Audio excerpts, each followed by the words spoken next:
That's Kepler, 504 Central Avenue here in Bradley. I am not even going to give the mayor the dignity of addressing him because we shouldn't even be addressing him and acknowledging him as a mayor. He's proven he's unfit and incapable and that he is a criminal. A couple of weeks ago on February 14th meeting, he actually threatened me when I accused him of embezzling our money and that he was a criminal and we needed, and not for last year, I've been saying that we need to have the Attorney General involved. This is not even about the chief anymore. That animal is gone.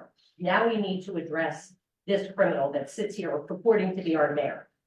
And I implore and demand that this council, as our legislative body, take the smoking gun. That is a report that this accomplice and running the criminal network in this town withheld for 45 days in an attempt to run out the clock and hide it and broke the law. This isn't just an accusation. There is an ordinance that he was required to provide it and share it with you. And this isn't the first ordinance he's broken. And he's withheld it with the attempt to cover up another criminal, the ex-chief Adams. And so now I'd like to read for those people who want to continue to defend the indefensible from the prosecutor's report in their words. It should be noted that when Detective Sergeant Washburn called Chief Guida to advise him that he was the target of an internal investigation and advised him to the need to serve him with an official notice, Chief Guida yelled at Sergeant Washburn over the phone and became combative about accepting his notice. Monmouth County Prosecutor's Office Chief Detectives John McCabe contacted Chief Guida to discuss with him the need to conduct himself appropriately when detectives formally served him with his administrative notice, and he was ultimately served without incident. Furthermore, in the report, can I have your attention as long as you're allowed to be sitting up there? Listening to everything you say. No, I like your attention. You like order and you like tone. I want your attention because this is criminal what you're doing. Pay attention. Okay.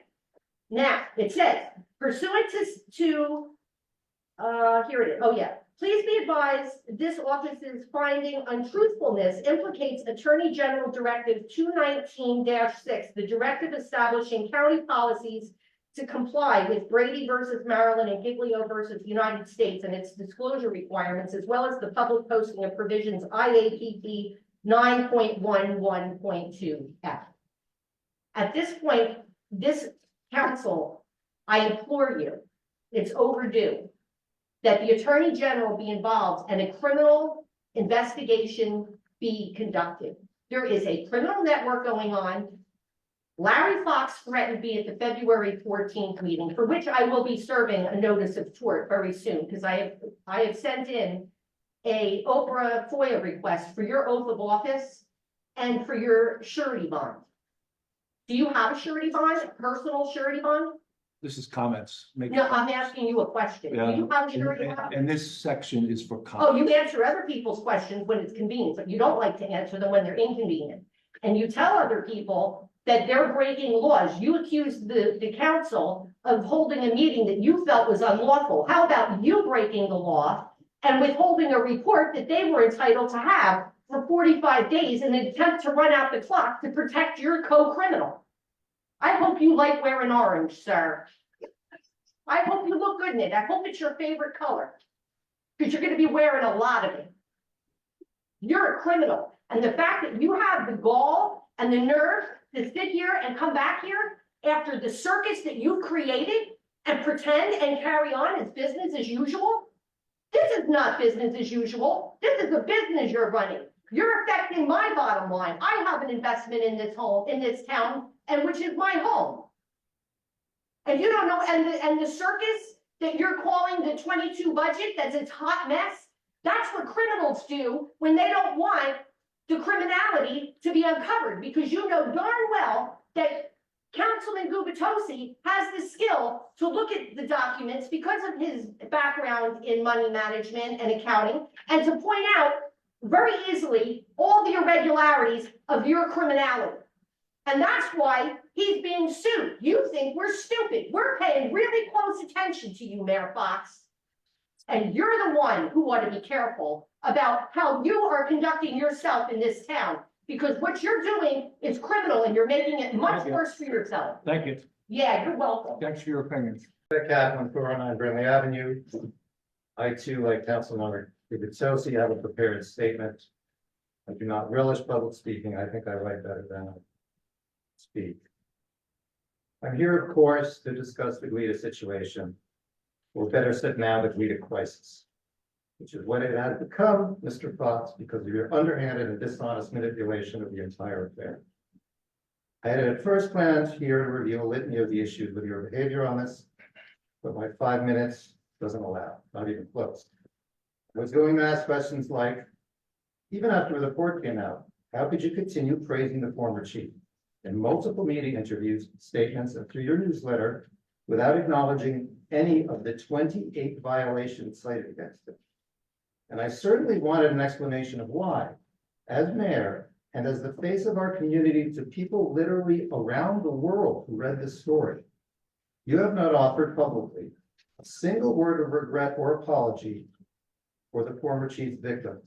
Not a single word for the officer who was publicly berated in the presence of his wife and 2 small children.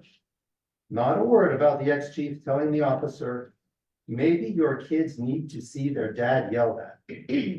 Not a word to the officer pulled into a conference room, literally pushed around in his chair and berated for an hour in the presence of other officers. One of whom called it the longest hour of my life. And worst of all, not a single word from you to or about the man simply walking down the street on his way to work before his constitutional rights were violated by the ex-chief. I can't say exactly why you behaved this way, but I can sure as hell say what it looks like. You acted first and foremost not as Mayor of Bradley Beach, striving for what's best for the town and its residents. You instead made a priority of running cover for the ex-chief. If we see it from that perspective, everything you did and didn't do suddenly makes perfect sense. You sided with him, not us. For what reasons we don't know, not yet anyway. Does he have some incriminating information showing you were much more deeply involved in this than we know? I don't know. It's worth noting though, all of these incidents happened under your watch, or what was supposed to be your watch anyway. Borough Hall is not a very big place, and to think you had heard nothing of all of this seems a stretch. But the idea you may have been aware and did nothing but covered it up, that's much more on brand.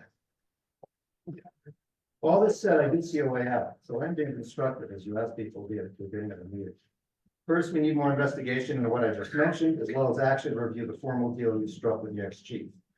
On that point, I commend Mr. Cannon and the members of the town council who called and attended an emergency meeting last week, beginning addressing that issue before it was too late. Secondly, Mr. Fox, you should resign, and you should do it soon. Whatever your specific role here, it's clear to everyone, maybe even yourself if you're honest about it, that politically speaking, you're not going to recover from this. Even some of those who supported you previously aren't with you on this. Remember, Mr. Fox, Bradley Beach is a small town. People talk and they're talking now. The election is still 8 months away. Why drag this out? Your relationship with the town is irretrievably broken, if I can steal a line from the report that was used to describe the chief. The reality is the faster you go away, the faster the story goes away.